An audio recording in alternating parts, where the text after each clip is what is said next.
Welcome to Money on Tap.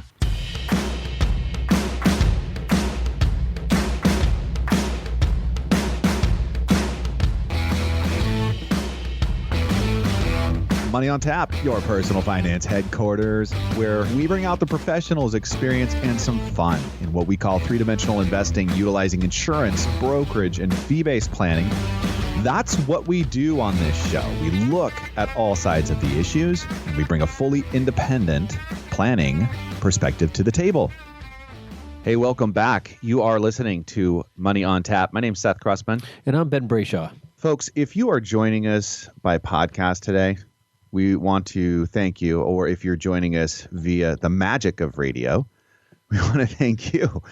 We're grateful to have you aboard as we step into another week of some incredible news that we're going to have a chance to cover here shortly with you. And but we're going to focus today on you and what you can do to wrap up your 2020 and take advantage of some tax breaks. How can you lower your taxes in 2020? Ultimately, as financial planners, that's what we do at Brayshaw Financial Group, is we look out for you and we try to see how can we create a better situation for you in your taxes, those flow throughs in your taxes or in your investment options and all sorts of things that we love to look at the universe investing. But everything, believe it or not, does have to go through this tax filter, right? So what can you do? Yeah, Seth, I'm really excited about doing this. When we talk about taxes all the time, and we talk about different ways to help mitigate taxes and address taxes, and it's nice that we got a year-end show. We're going to try to sum some of these things up, bring back some points we've already made, maybe some new points for people that haven't caught us before, or consolidate a little bit here and help people, because there's some stuff happening. There's a lot of stuff happening in our world between election fraud question marks and videos I've watched, which are a little scary, and then we've got a potential Biden presidency and what that might mean and how that's going to affect taxes. So we got a lot of moving parts here, and I think we're going to try to crisscross some of this stuff today. So I'm excited about that. Yeah. Do we need to disclose that we're not like CPAs and all that kind of jazz, just so people aren't? You look like one, though. I am in my CPA uniform today, but no, we're not. We're financial planners. But with this is what we do, and this is the landscape that we're all living in right now, and we're here to help, and we're going to have some fun. So before we go down that road too much further, it is time for Money in the News.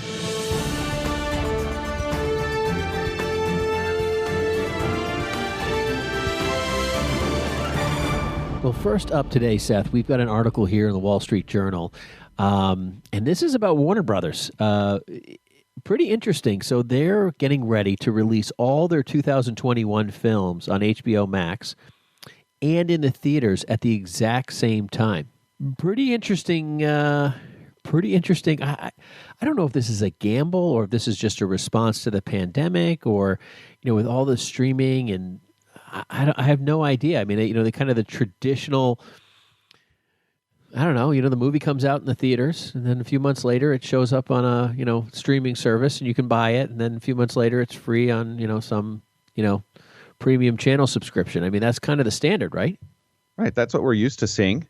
And we've actually had Money in the News with AT&T, who owns Time Warner, or Warner Brothers, is it has been a conversation that we've had in the past as far as them getting into this subscription service like Netflix or, Amazon. There's Apple TV. There's all these different subscription services now that are coming out. And before it was, what were they doing to try to get your subscriptions? Disney Plus, and the content that they were buying. And The Office was, I think, the most popular watch show. No, it was Friends. I don't know. It was kind of back and forth between them, but it was like these older shows that they were purchasing rights to get your subscriptions. But now they're really trying to thread this needle with the pandemic and saying we're going to just bypass the theaters because nobody's going to the theaters, but we're going to use this to get your subscriptions. And HBO Max hasn't really pulled together the content that some of the other streaming franchises have. But I'll tell you, when I took a look at this and I saw Dune, I went, oh my gosh, I'm probably going to have to get HBO Max now, because that's one of my favorite all-time movies. Remember that as a kid, is just incredibly visually amazing. Anyways, that's just my bent on this, but there was a lot more to the article and some of the state of affairs with these services and how they're going to be bringing content to us. And if you're looking at an investment standpoint, I'm just wondering how many people out there are looking at these home studio or your electronics. I'm trying to think of like who's creating the best TV today or whatever, and some of the options that you have to invest in some of these behind the scenes moving pieces to possibly a future move. I mean, we know it's right now, but there's a future move in really this home theater kind of a standout. Yeah, I think this is interesting. There's a lot of people that no matter what the scenario is, they're not going to be wanting to pack into a theater. But I have noticed, Seth, over the years that theaters have reduced the the theater spacing by the little tiny seats to putting in these elaborate, like reclining, sit in your, lap of luxury and get your nachos delivered to your seat. Yeah, no, I definitely think that that's something that has changed in its own right. So the number of people sitting in the seats is less. So that's probably on some level. But the movie theater just seems like for people who are concerned about this pandemic at heightened levels, not the number one location they're going this Christmas holiday season.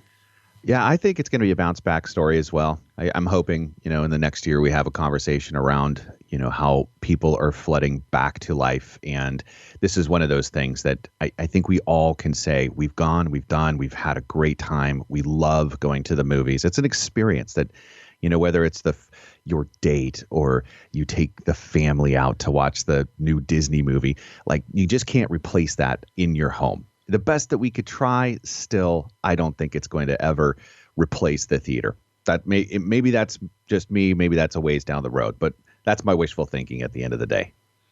No, I think there's some truth to that. I think there's some truth, but I think that on some level, with Disney having released, Mulan, I don't know if you remember that, but Mulan was released, and then they said, here, obviously people aren't going to the theater, so we're going to release it at the same time. And I think these companies are saying, we can release in the theater, but the truth is that we're going to get a lot more sales right off the bat if we just release it at home.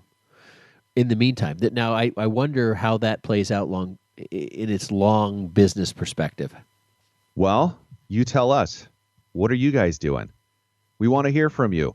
You can reach us at 855-226-8551 or info@yourmoneyontap.com. What's important to you, folks? That's what we're going to be talking about. And, the money in the news is just a part of that. Now, this headline really snapped my head because, A, it talks about the Trump administration, and B, they're suing, and C, it's Facebook. Yeah, this article really made me angry. I got to tell you, Seth, it made me really irritated. I'm not really becoming I'm becoming a Facebook disliker. I'm not on Facebook, but I do not like the story here. But basically, what the Trump administration is suing them about is that they have only been advertising jobs for H-B1 workers, which are basically green card visa workers, and not providing them to, U.S. people here in the United States. And it's become apparently obvious during the pandemic. This article comes to us from the Wall Street Journal by Michelle Hackman and Sadie Gurman and Deepa Seetharam. And we just thank them for, bringing this to us, because given what we know from the article, and that's really all we have to go off of, it was sad. It was a really sad thing to take a look at, where Facebook is ultimately giving away what could be a U.S. based job. Yeah, this is beyond. This is unpatriotic, is how I almost even interpreted this. It says in a 17-page complaint filed Thursday, I quote, "The Justice Department Civil Rights Division said Facebook inadequately advertised at least 2,600 positions between 2018 and 19 that were filled by foreign professionals on H-B1 visas when the company was looking to sponsor them for permanent residency permits known as green cards." I mean, they were literally trying to get people to be able to become permanent residents of the United States through this process. Well, a discrimination based off of your being a U.S. citizen is what this boils back into, and that is. You're right. I mean, this is. I mean, like, it gets me. Sorry to interrupt, but I'm literally livid about this because they weren't even taking online applications for these jobs. They were doing mail-in only. And one of the advertisements they had, out of all the advertisements at one point, they had one U.S. applicant that was able to figure out that these were jobs. Now, there's two types of positions you got to fill, right? There's the super high-techy, maybe it's a security professional, engineer person who's a brilliant genius out of XYZ country who needs to come and work here to fill a Facebook need. That's one person. There may be one or two or a handful in the world that you want that person and you need them here. I get that, and I have no problem with that. They're talking about positions that required only a bachelor degree and 2 years worth of experience for general art. I mean, these are not... Yeah, a curator. Yeah, these are not like high-tech, complicated positions. And there's thousands of them. We're in the middle of a pandemic, and we're dealing with unemployment issues, and they're still fighting this. Yeah, really upsetting. Matter of fact, that makes me go back into some other articles that we've taken a look of.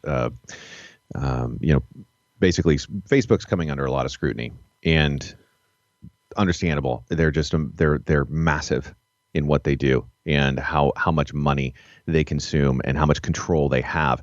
And I think it's just one more iron or arrow in the quiver here for people really looking to either disband or take down a lot of what Facebook's influence is. And if it's something that's currently in your holdings and you are considering, think about it. I don't know. That's one way that you can certainly have a vote. And that's one of the things that we consider. There's lots of ways for you to be an investor out there and to participate. Just think about it, folks. What are you doing and who are you supporting? That's what I would say. Well, next on the list here, Seth, we've got an article that a lot of people are probably keeping some perspective on, and that's that's Boeing. Boeing won its first big 737 MAX order since grounding ended. Basically, an Irish airline sets a deal for 75 MAX jets. I mean, this is coming after all sorts of cancellations of these and all sorts of different. I mean, we have had two major 737 problems. I mean, it's bad, and that's been. I just saw the first one take off the other day with passengers on the news. It was a big deal. Yeah, and this is so nice to hear good news coming back for Boeing. I love it's an American company. It's one of the we used to be one of the biggest in the Dow, and over a year ago, before we started to have the whole 737 MAX conversation of what's going on with this airline, or this not airline, but the airplane that was having these issues, and Boeing struggling over this last year. It's one of those stories that is continued to be a big part of our economy, be a big part of what we are, I think, as Americans in many different places across America. And so I love seeing this happen. I love seeing them do what they needed to do, admit where they were wrong. The FAA being very thorough in everything that they were going through. And what we talked about in the past was them getting back on track. And so anyways, yeah, really great to see that this is happening. And it's I think Ryanair probably got a really good deal on this first order. But there's several other people that are out there that are receiving orders of these planes as well, and it's nice to know that it's going to be a good story going forward. Yeah, I mean, after 346 lives were lost during the two crashes, this is a big deal. They don't take this lightly in the FAA world, that's for sure. But it looks like United Airlines is going to be the first company to actually get the new MAX since the regulators ended the grounding. And British Airways had signed an intent letter for 200 planes. So there's some very popular things going on around getting these orders back up and going, which speaks a lot to what the airline industry sees inside of whatever potential orders, future orders, air traffic needs and so forth. I mean, it's a big deal to be buying new planes, right after a pandemic. So that's a good sign for us. Well, folks, you heard it here. Maybe not first, but for us, it's a lot of fun to talk about these things here at Brayshaw Financial Group and Money on Tap. You've been listening to Money on the News. You can reach us at 855-226-8551 or info@yourmoneyontap.com. What we're going to be diving in today. Okay, so here we are at the end of 2020, and I'm sure there's a lot of things that are on your plate, with everything that's going on around us. A lot of news out there, but these are some timely moves for you. How can you take care of yourself, right? And taking into consideration the tax year that we're in, there's probably one or two things that you're going to want to listen to that applies to you, no matter what your situation, and that you can take advantage of to try to lower your taxes in 2020 and just improve your financial situation and your awareness. We're going to be talking about that next. And we're glad you're here with us today. Thanks again for the likes, the listens. We'll be right back. You're listening to Money on Tap. Folks, we have a lot of fun doing this show, Money on Tap. And Ben and I have been financial planners for years and years. And our goal here with you is to bring you into the room, have the conversations that we have. We think these are critical conversations for you. But we understand this is a limited space. And what we'd love to do is to open the doors to you with us at Brayshaw Financial Group so you could experience what it means to have three-dimensional planning in your life. Let's take a look at all sides of your situation, your scenario, and see how we can put together the best plan possible, taking into account your risk. How much can you have in the market? How much do we need to have set aside and doing different things for your life? That's what we do as planners, how we engage with you, and we welcome you to do that with us. You can reach us at 855-226-8551 or info@yourmoneyontap.com. Now, if you have $250,000 that are investable assets today, our planning is free to you. We want you to have the playbook to have a successful experience in retirement. Give us a call, 855-226-8551 or info@yourmoneyontap.com. Ben and I welcome you to Brayshaw Financial for complete wealth management. Now back to Money on Tap with Ben and Seth.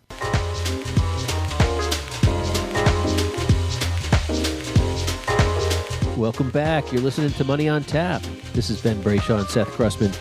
We are diving into taxes and year-end taxes today. I'm pretty excited about this show. Seth wanted me to do the intro on this one, so I'm signing up. You can reach us at 855-226-8551, or you can email us at info@yourmoneyontap.com.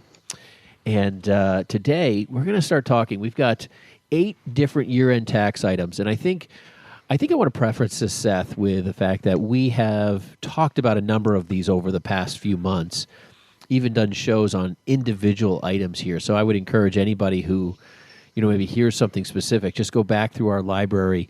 You can find us on probably any major podcast venue out there, iHeart, Stitcher, SoundCloud, iTunes, you name it.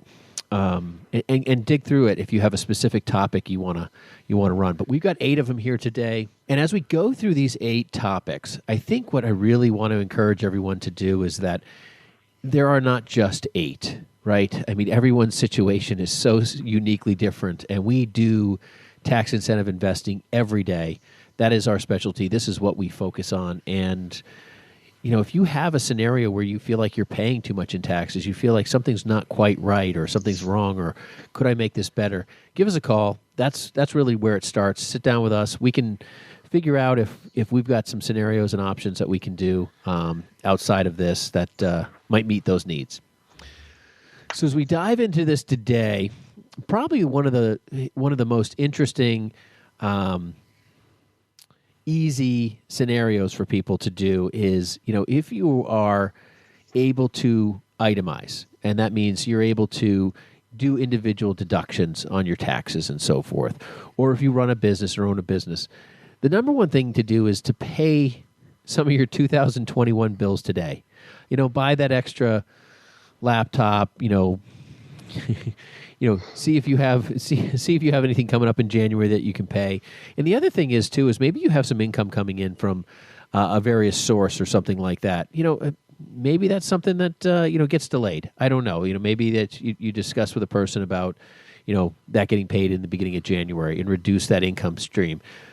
2020 has been a tough year for some people, but for other companies and other organizations, it's kind of like there's a polar opposite, right, Seth? I mean, some companies are doing unbelievably well, and then other companies are truly suffering, and it is really a polarity that I have not seen before in our world. What are your thoughts? What are you seeing over there? Yeah, it is. There's, gosh, it's hard to even dive into that piece without creating another show between the haves and the have-nots here, because there's such a division of, clearly who's capable in a pandemic and geared for a pandemic and who is not. And it's really not a decision of the business. A lot of the time it's a decision of the governor of that state, kind of, or the legislators that are going to step in and say, you get to make it or don't. And gosh, we grieve for our friends and families that are in these situations today as well. But the pay the bills now, right, is one of those things that comes across the decision making of like, well, what are the things that are out there that we can take advantage of in trying to front run some of these expenses. And so take a if this is again the itemized deduction, if you are or not, and so there's some of these outliers there, but might be a review of your medical bills if you've had a significant medical situation out there that you want to take a look at that. If you are paying tuition, you can possibly do some prepay on tuition, and that's not one of those that a whole lot of people even consider. There's also the contributing to college savings plans. There's a few of them out there that you might want to take a look at, and some state deductions there that you can take a look at as well. And another one that doesn't really show up all that often, but is available to some, is the ABLE account, and that's if you have a family has a special needs, you can contribute up to $15,000 this year to that ABLE account, which allows people with qualifying disabilities to save money without jeopardizing the government benefits. Right, and a parent can give to that account, and if you have a state where you have income tax, it's you'll get a state income tax deduction. There's no federal on that, but that's one scenario where you can get that. Another scenario is, in the 529 world, if you have an income tax piece, you can get a deduction if you use an in-state program there as well for maybe if you're doing some college planning and so forth. That's something you're probably going to want to sit down with a planner on and regarding that. But for the tax side, that might actually work well. The other thing that you can, as you're looking at your bills and you're looking at this and trying to structure income, if you've had a tough year, and you have a customer who's having a great year, but might be buying from you next year. They may be looking for a way to create a bill to you, and that's create income to you and have you create a bill to them, and is what I'm trying to say. And they may want to pay a bill out this year while you can receive it at a lower tax bracket because maybe you haven't had an underperforming year. And those might be opportunities where you can work with various customers and vendor relationships and try to build that. That's something that I think can be strategized well and worked out well. Even with contracts, even if it's going to be a delivery of contract periods, you can have attorneys draft some of that stuff up. So those are things that I would probably say really drive a lot of kind of, you got a few weeks here, you're coming down to the wire, exactly what's going on. This is where, some creative thought is really relevant. And I would sit down with an attorney, a CPA, financial planner, somebody to help strategize around some of this stuff with different questions. Well, then, what about some of these losses that we've got in the portfolios this last year? Gosh, there's been such a disruption in the market. This really is this is going out to Warren Buffett, who lost a ton of money on airlines. This is my advice to him. Yeah, sure is. Hey, did you know that the tax code allows you to sell investments that have fallen below your purchase price? That's a loss to you, and you can actually offset capital gains in taxable accounts.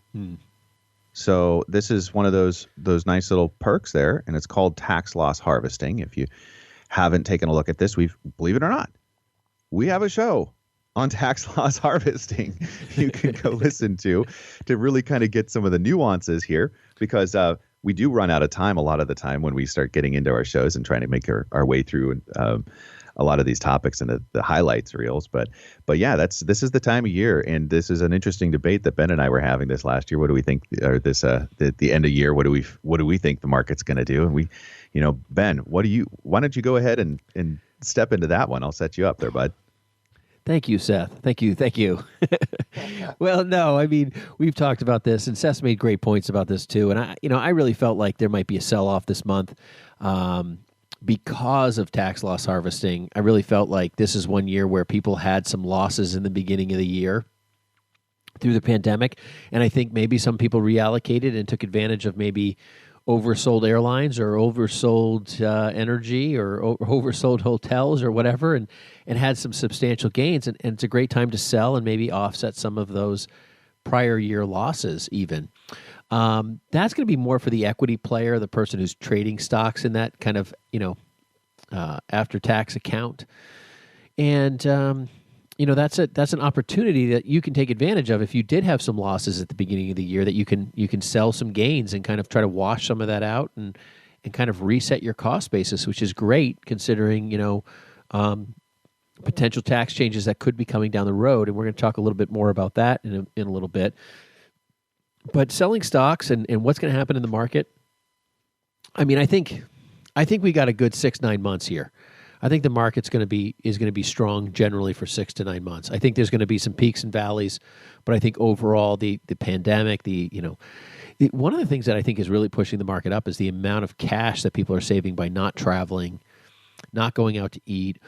All the lockdowns have really created more cash flow, more savings, less spending in a lot of different ways, and that has created opportunity for people to invest money. And so I think, honestly, there's going to be something, and if it's not a sell-off in December, it's probably going to be a quick sell-off in January, and then off we go again for another 6 to 9 months. How the year ends up next year, I don't know. I think it's generally positive. I don't have any reason to think it's completely off the charts, but I think if we have an overthrow with a Trump victory, I think we're going to have a little bit bigger of a valley and then a better of a mountain climb. But I think there's more concern long-term in a Biden presidency. So that's definitely, I mean, Seth, I don't know about you, and I hate to throw out all these what ifs, but I got to tell you, I saw some election fraud video stuff that I just can't believe that's going on in Georgia. I mean, so I've never really, I mean, gosh, that was apparent fraud to me. And it's 36 to 50,000 votes just in one little county in one little spot where they were counting. That is really concerning how organized that was. So, and not to create too much upheaval among our listeners, but that was a scary thing. So those kind of unknowns create a lot of, anything could happen moving forward. So I would say managing tax plays and then taking on long-term equity holds for long-term positions with companies you feel are strong no matter what happens, good, bad, or ugly in between, is really the play. I love how you covered both sides of the coin there, because there was the discussion that we've had about this, and we've kind of gone around and around. And you took over what I was going to say for me very nicely. And so I won't rehash this point with you, Ben, but I will move on to another that I've. I want to hear your thoughts on this month. That later. We'll see how it all plays out, and then I'll say told you so. Maybe this year you want to max out your retirement plan, right? That's I think if you have a 401k out there, if you have a retirement plan set up, this is your last kind of push that you have to be able to do that. Now, if you're in that IRA conversation, you do have some time left on the clock, basically until usually it's April 15th. I'd have to take a look at the calendar because it did move, I think, this last year. But so if you have that April 15th date ahead of you, that's fine. But if you're in that 401k world of your retirement plan, right now you've got a little bit of time to possibly push through.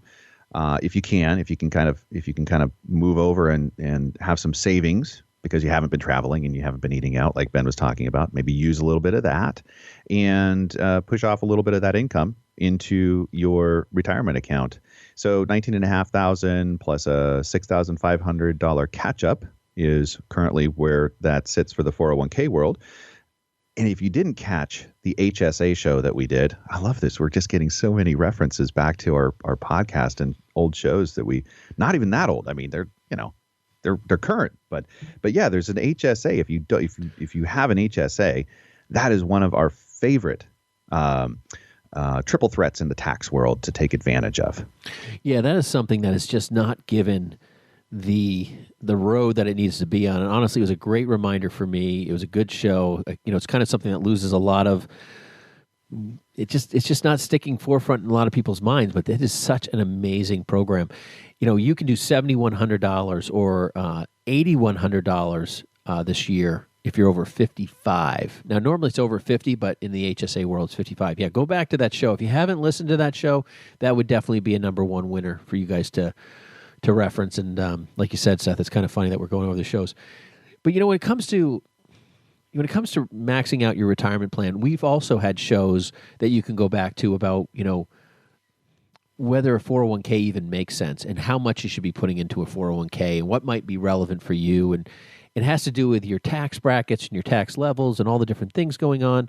And that would be another show to reference inside of this, and kind of realizing that, hey, you never want to miss out on the free money in the 401k. If your employer's matching your retirement plan, you better get every penny into there for that match. There is no ifs, ands, or buts. You do it.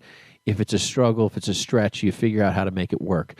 That's free money, and you'd be silly to miss out on that. Anything above that, it's going to be a conversation for you with a CPA or a financial planner to really figure out if that makes sense, both near term and long term for you.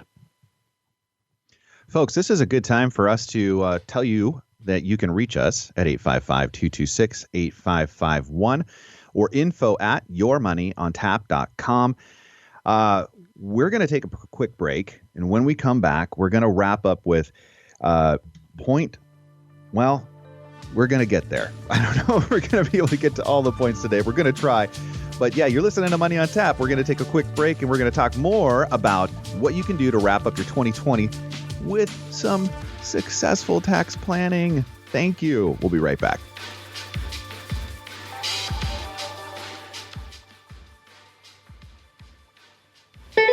Hi, my name is Ben Brayshaw, one of the co-hosts of Money on Tap. If you have questions when it comes to your retirement and are looking for a personalized solution, contact us at Brayshaw Financial Group. In today's volatile stock market, we can help you plan to find your successful retirement solution. Am I saving enough?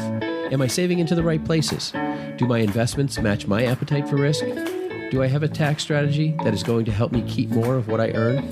How can I maximize my Social Security income? If you are like most people, you are getting closer and closer to your retirement and may be wondering if you're taking the right steps. If you're in retirement, you may be wondering, am I maximizing my income while preserving my estate and caring for my family? We talk about all things financial in what we call three-dimensional investing. putting a plan around your financial future. If you feel that now is the time to start getting the answers to some of these questions for your own situation, give us a call at Brayshaw Financial Group at 855-226-8551. Headquartered in Bedford, New Hampshire, we have offices throughout New England and across the country. We would love the opportunity to show you how we can help. There's absolutely no cost or obligation just to meet with us, and we welcome you to our office. Call us at 855-226-8551. Now back to Money on Tap with Ben and Seth.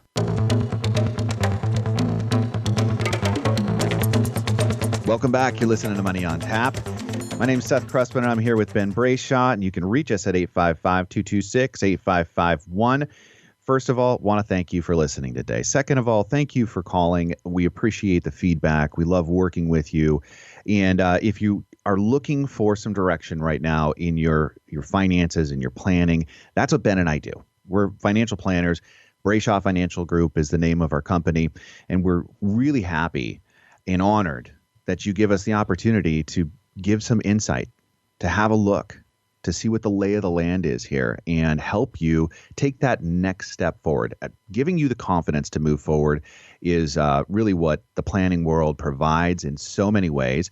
Today, we're talking about 2020, doing a wrap on 2020, and what are some of the tax opportunities or opportunities to lower your taxes. The first way I said that might sound like we're going to try to spend more taxes this year. And we will get there because maybe that's the right choice, right?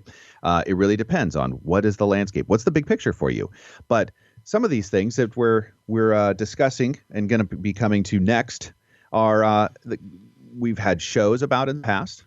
And you can go back and reference some of our Money on Tap on podcast. We're out there in every venue possible. So take a look at whatever works well for you. And you can find us at Money on Tap. And we've done a lot of shows of what we're just highlighting today, and we've dove into those. So we want to, really give you some of the more fine details of how these different pieces work and if they possibly could be working for you. So next up, we have self-employed solo 401k, taking advantage of that opportunity if that is you, or what you have as a solopreneur that you can take advantage of right now. Yeah, Seth, with the self-employed side, we're as being self-employed ourselves. I mean, this is something that we are obviously directly engaged in on a daily basis. The solo 401k, though, is something that is only for someone who owns a business by themselves or with their spouse or with their partners. You can't have employees in this. But it maxes out a 401k in a way you haven't seen before. It uses the defined contribution or the 401k contribution piece that you can do, but it also has that, pension defined benefit piece that you can also add to it, which allows you to get as much as $57,000 in the plan during the year. And if you're over 50 years old, you can get $63,500. I mean, this could be a massive deduction piece for somebody who's had a breakout year and you're by yourself or you have your spouse working for you, family members, or you just have partners. This is a big item. And we do this from time to time for people who are like, wait, we need to open up a solo 401k immediately and make a contribution. That's a quick phone call to us to get that done. Now, being self-employed, we talked a little bit about paying bills now and number one and so forth. But when it comes to business expenses, this is the number one play where you can tier what you see potentially in the horizon versus what you see in the past. If you don't have a lot of income, pushing expenses into this year may not really be a great move. But if you have had a breakout year, we buy our computers at the end of the year. We look for the Black Friday deals. We look for all of that. But that's where we really stage a lot of our expenses, is trying to figure out which year we should buy them in. And when you get to the end of the year, you've got two abilities to choose which year it is as you get to that end of the December. And even right after Christmas, there's huge sales, huge technology sales, things that didn't sell. Next on our list, we have donor advised funds here. Now, we've done a show on this too.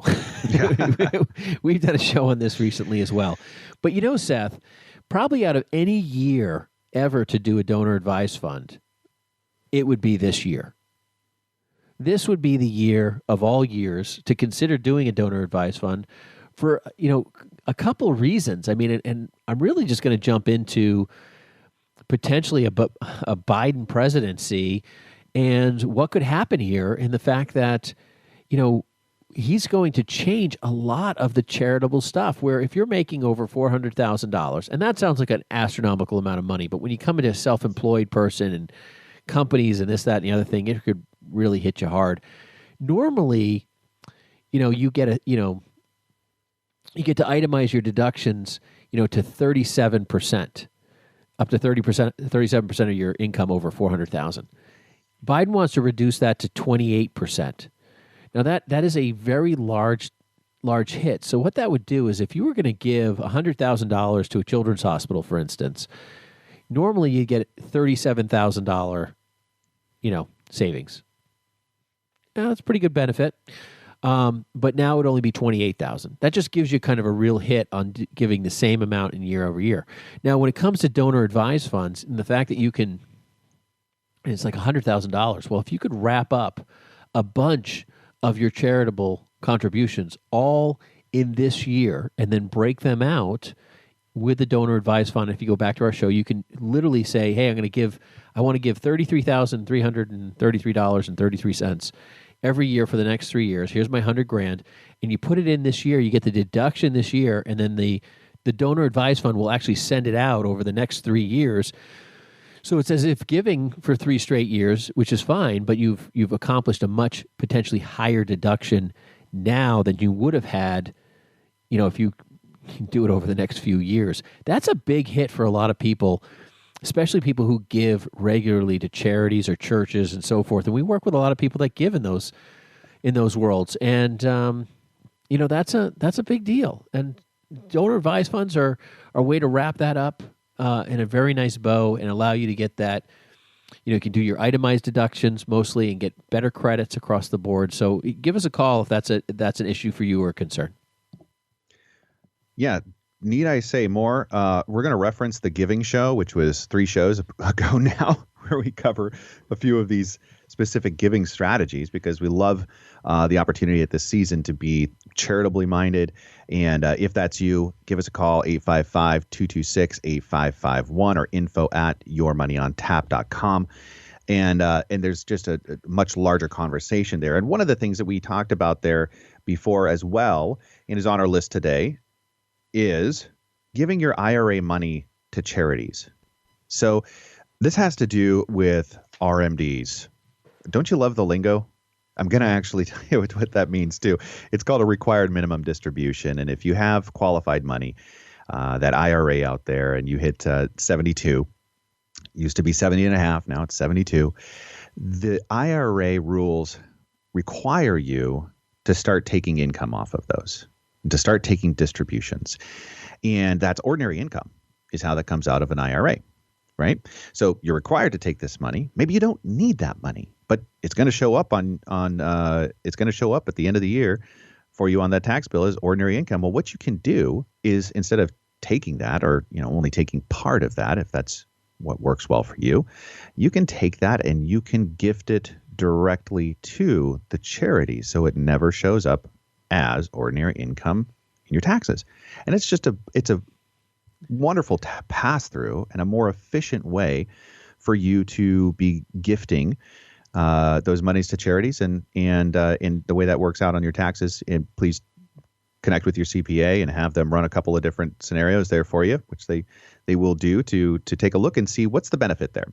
And it's one of those things that we surprisingly, it just takes a little bit of thought, takes a little bit of doing. Now, the key is that money cannot come to you. It does have to go directly to the charity. So that's one of those ABCs that we talk about all the time at this time of year. Yeah, I think the thing about that is that, when you can't get that itemized deduction on the gift, that basically creates the same outcome as that. And I think that's probably the easiest way I've heard it explained. So if you're looking to give to charities and you can't itemize, giving through your retirement plans directly to the charities creates the same outcome for you as itemizing. Number 7 is considering a Roth conversion. Now, we have talked about this. We've done multiple shows on this. And, if you've had a year where it hasn't been fantastic and you're kind of below your normal income, and you can take on a little bit of income without feeling too burdened, converting your IRA to a Roth is a wonderful opportunity in the idea that it will now grow tax-free, tax-deferred, and come out tax-free. I mean, once you make this tax payment, it's all over. You don't have any more taxes on this money as long as you live under the current laws. So this is something that's really, really important for people. But, one of the big pitfalls, and we talk about this in the show, is that you've got to pay the taxes yourself. So it can't come out of the conversion dollars. Like if you convert $10,000 out of your IRA, you got to put $10,000 into the Roth. Now, if you're in a 20% tax bracket, you're going to have to come up with $2,000 on your own to pay those taxes, totally separate. So that's a new financial burden for you. And we talked about we're going to save you taxes at year end. Well, we're going to save you taxes long term on this story. So maybe this was the wrong topic, but this is something worth considering before year end, especially if you've had kind of a weird year. You've got some savings. You haven't been spending as much, but you're not making as much. You might be able to afford that. And if we do have a Biden presidency and they take the Senate and there's all sorts of stuff there, and tax laws change all over the place, taxes are going to go up. They want to repeal the Trump tax code, and that's going to cause everyone's taxes to rise. It doesn't matter what income bracket you're in, your taxes are going up. All the deductions, all the write-offs, all the automatic things that happen, it's just across the board. Everyone's taxes are going up. So a Roth conversion might really be the very best thing for you to do this year, even if you've had a large gain recently, even if you had a large run-up. I know personally we've talked about doing a Roth conversion for 6-8 months here, Seth, with this market being pulled back. It's like, hey, listen, this is a great time. I did some Roth converting 2 or 3 different times this year. So it's something worth considering, especially assets in your IRA that are underwater. Like if you're at a loss for the year, if you're down, like let's say you bought Boeing at $300 and it's trading at low 200s, it's still probably a great convertible asset, and that's something worth considering. Yeah, the other thing about this is this can be something that you can do over time as well. I know we took parts back in March and April, had partial conversions at those times, just taking a look at what that tax code or that where we could butt up into that next tax bracket. And having the capital available to go ahead and pay the taxes in this year as well. But it's not an all or nothing, folks. There's a lot of times it's just one of those things that you want to grab a piece and a part and you move it on over. And but you make sure that you're not putting yourself into a situation where you can't pay those taxes like Ben was talking about. That you do understand what it is that you are doing here, because there's been a lot of people that have just made a big mistake and had huge taxable years. So be aware of those things, okay? I think we're still going to butt up against a topic here that is going to be the wrap for us on this show today, that we've also talked about back in, a couple of months ago when we talked about a Biden versus Trump scenario and some of the concerns that are out there, and trying to forecast what changes could possibly come down the road here with the potential to be a Biden presidency or a Democratic majority in the Senate. We don't know still. That's kind of where everything is at. But in taking a look at those implications is where we're at on number 3, capital gains tax. Yeah, Seth, this is bad news. This is bad news. After all that appreciation, Seth, I hate to drop the show on some bad news story here. When it comes to capital gains tax, it's 2020 beware, 2021 be more aware. Basically, what happens, or what Biden wants to have happen if he's president, is to move to your income tax bracket, essentially, specifically and very directly for people over $1 million of income. Now, that probably excludes a large, volume of our listeners, but it's not just that. He wants to change the capital gains rate all over the place. So, but very specifically, he has said that if it's over $1 million, he wants it to go from that 20% capital gains rate to 39.6. That's almost a doubling on capital gains. And let me tell you why that's a bad hit, why that's bad for our stock market. What that does is that potentially creates a lot of concern about where you invest your money and looking for longer holding assets to kind of outweight the capital gains tax rate. People may not own things other than just, pure blue chip value stocks that sit there and do what they do. So that might make those stocks rise because there's more holding, but more people are afraid to buy and sell and transact. Higher capital gains rate is problematic usually. This is a big issue, and it's going to cause a lot of different strategies around how people invest if this actually gets through.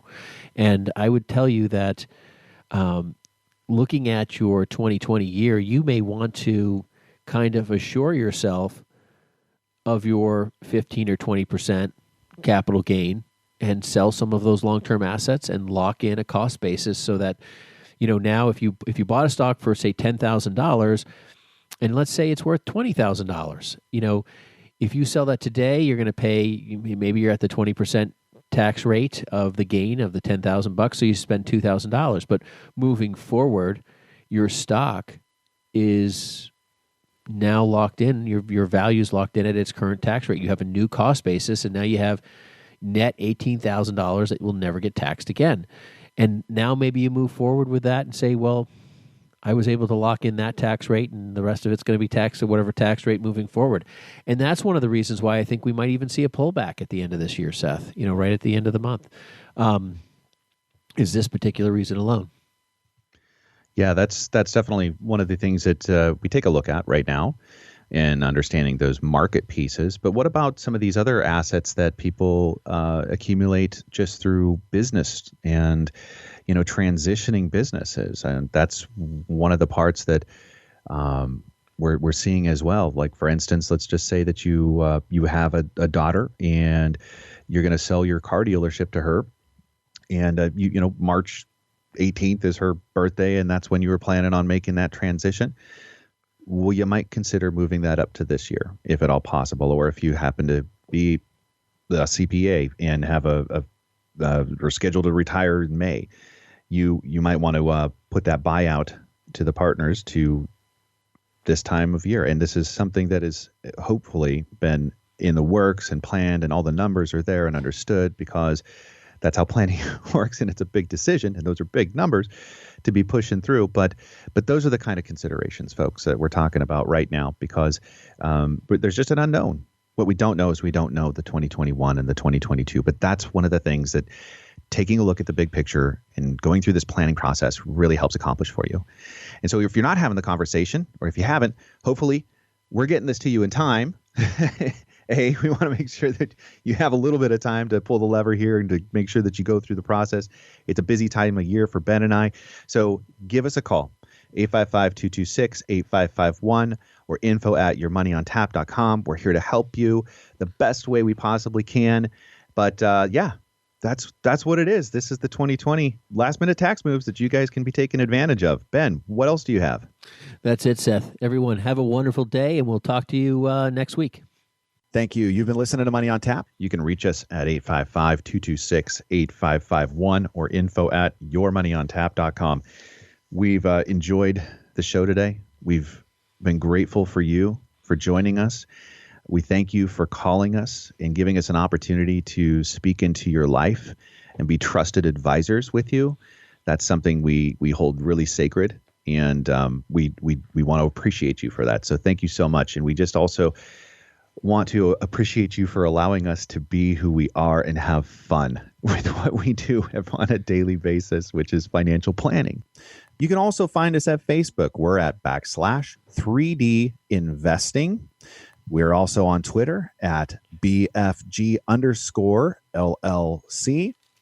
And as always, you can also find us at yourmoneyontap.com.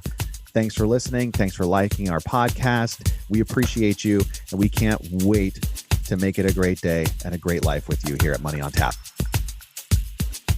The views expressed are not necessarily the opinion of this radio station and should not be construed directly or indirectly as an offer to buy or sell any securities mentioned herein. Investing is subject to risks, including loss of principal invested. No strategy, product, material, or tool mentioned can assure a profit nor protect against loss. Please note that individual situations can vary. Therefore, the information, products, materials, or tools mentioned should be relied upon when coordinated with individual professional advice. Past performance is not a guarantee of future results. This show may be subsidized in whole or in part by a product sponsor or issuer. Securities and advisory services offered through SagePoint Financial Incorporated, member FINRA SIPC, and a registered investment advisor. All other services offered through Brayshaw Financial Group LLC are independent of SagePoint Financial. SagePoint Financial and Brayshaw Financial Group do not provide tax or legal advice. Main office is located at 116 South River Road, Bedford, New Hampshire, 03110, and can be reached at toll-free 855-226-8551. Well, bye.